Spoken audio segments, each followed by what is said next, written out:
Nosso estudo de hoje está no Evangelho de Mateus, capítulo 25, versículo 25. E, tendo medo, escondi na terra o teu talento.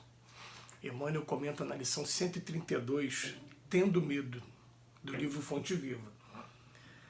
Na parábola dos talentos, o servo negligente atribui ao medo a causa do insucesso em que se infelicita. Receber a mais reduzidas possibilidades de ganho, contar apenas com um talento e temer a lutar para valorizá-lo. Quando aconteceu ao servidor e vigilante da narrativa evangélica, há muitas pessoas que se acusam pobres de recursos para transitar no mundo como desejariam e recolhem-se à ociosidade alegando medo da ação, medo de trabalhar, medo de servir, medo de fazer amigos, medo de desapontar, medo de sofrer, medo da incompreensão, medo da alegria, medo da dor. E alcançam o fim do corpo, como sensitivas humanas, sem o mínimo esforço para enriquecer a existência. Na vida, agarram-se ao medo da morte, na morte confessam o medo da vida. E a pretexto de serem menos favorecidos pelo destino, transformam-se gradativamente em campeões da inutilidade e da preguiça. Se recebeste, pois, mais rude tarefa no mundo, não te atemorizes à frente dos outros e faze dela o teu caminho de progresso e renovação. Por mais sombria seja a estrada que foste conduzido pelas circunstâncias, enriquece-a com a luz do teu esforço no bem, porque o medo não serviu como justificativa aceitável no acerto de contas entre o servo e o Senhor. Vamos lá, gente. Tema dos mais graves, né, que está falando aquelas que estão consideradas as doenças mais complicadas, mais merecedoras de atenção do século XXI. Depressão e síndrome do pânico, medo. Primeiro, o Emmanuel aproveita a parábola dos talentos, em que o pai distribui 5 talentos para um, 2 para o outro e 1 para o outro. O que ganhou 5 e o que ganhou 2 conseguiu produzir, dobrar aquela quantidade. Então, 5 transformou em 10, outros 2 transformou em 4. E o que recebeu apenas 1 alegou que tinha medo, porque o Senhor seria rigoroso, porque o Senhor, né, viria em cobrança logo depois, acabou não fazendo nada por conta disso. O que acontece? Ele deu essa justificativa e qual foi a resposta que ele teve? Então, mau servo, aquilo que você recebeu, agora, a partir de agora você não vai receber mais, você não soube valorizar o talento que eu te dei. E o que acontece? Ele vem chamando a atenção para a gente que tem muita gente aqui no mundo que está sempre dando uma desculpa qualquer, né? Se acusam pobre de recursos, né? E recolhem-se à ociosidade alegando medo de ação. E com isso, em todos esses medos aqui, medo de trabalhar, medo de servir, de fazer amigo, de desapontar, é um medo de todas as maneiras.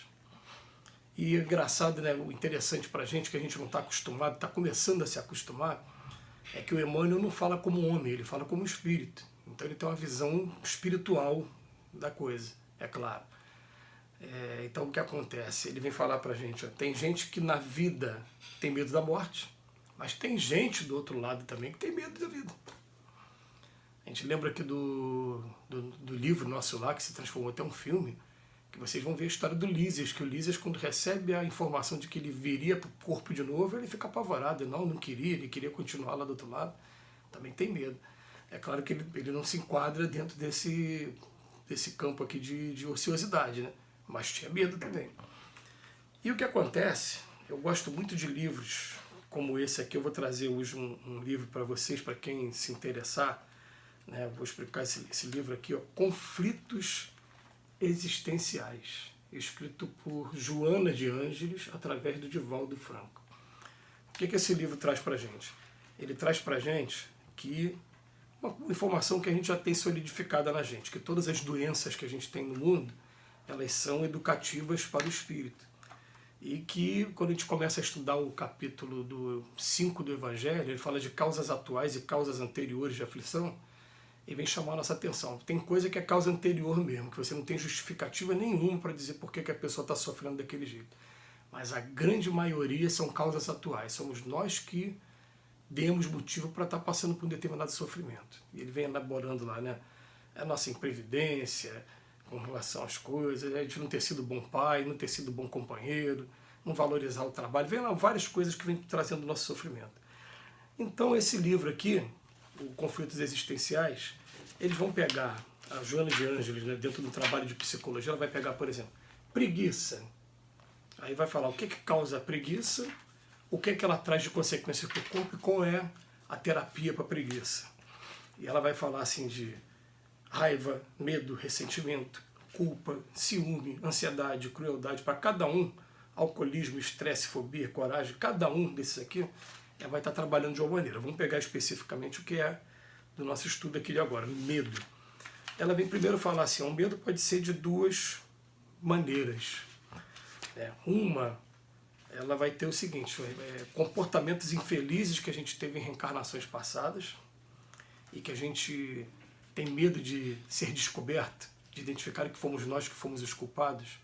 Então a gente fica se recolhendo também com medo de assumir nossas posturas hoje, né? A responsabilidade dos nossos atos. E no segundo caso ele vem falando, não, a maioria das vezes são casos aqui da Terra mesmo.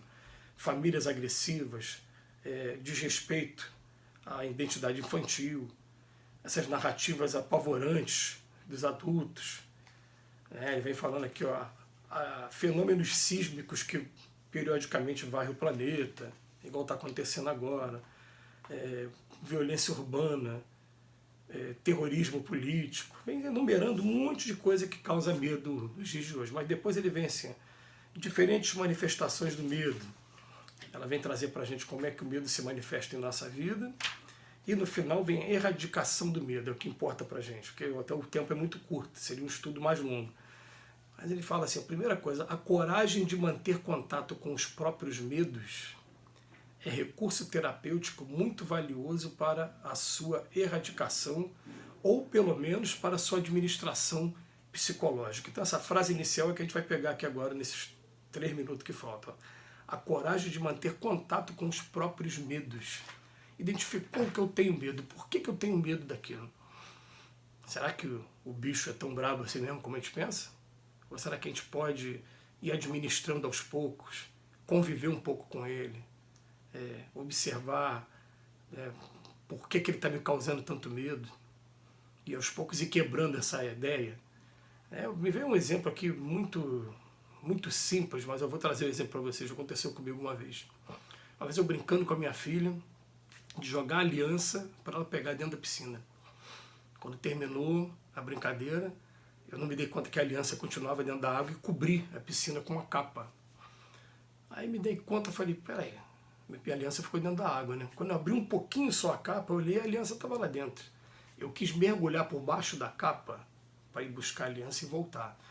Quando eu entrei na água, que eu olhei para cima, vi tudo coberto, mas bateu uma fobia, né, que a gente pode botar aqui, né, instinto de conservação nosso, que eu voltei, tive aquela sensação, né, e fiquei admirado na hora.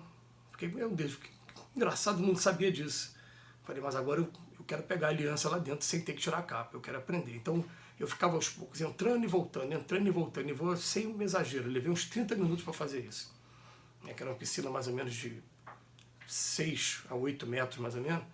Então eu ficava mergulhando e voltava, mergulhando e voltava, até conseguir. Então, quando eu consegui, eu falei, não, então peraí, é possível. Quando eu vejo aqueles casos como teve ano passado, quando eu falo ano passado, ano de 2019, de uns estudantes ficaram presos numa caverna lá na Ásia, um mergulhador foi lá por baixo para buscar. Então, na verdade, eu tenho essa fobia ainda dentro de mim, mas é uma fobia que tem que ser trabalhada. Então, a coragem de você começar a conviver com ela, manter contato com ela, é um recurso terapêutico muito valioso para erradicar ela, ou pelo menos para administração psicológica. Eu sabia até onde eu vou, opa, eu não podia a limite nenhum. Agora eu já consigo andar mais um pouco. Mas o Emmanuel termina aqui a lição para a gente falando assim, gente, se recebeste, pois, mais rude tarefa no mundo, não se atemorize à frente dos outros, faze dela o teu caminho de progresso e renovação. A ideia é essa. Por mais sombria que seja a estrada que foste conduzido pelas circunstâncias, enriquece ela com luz do teu esforço, porque o medo não serviu como justificativa aceitável no acerto de contas do servo e o Senhor não, quando Jesus conta a parábola dos talentos. O medo só atrapalhou ele de avançar e deixou de viver um monte de coisa maravilhosa, coisa que vai ter agora novas oportunidades. Que Jesus nos abençoe hoje e sempre.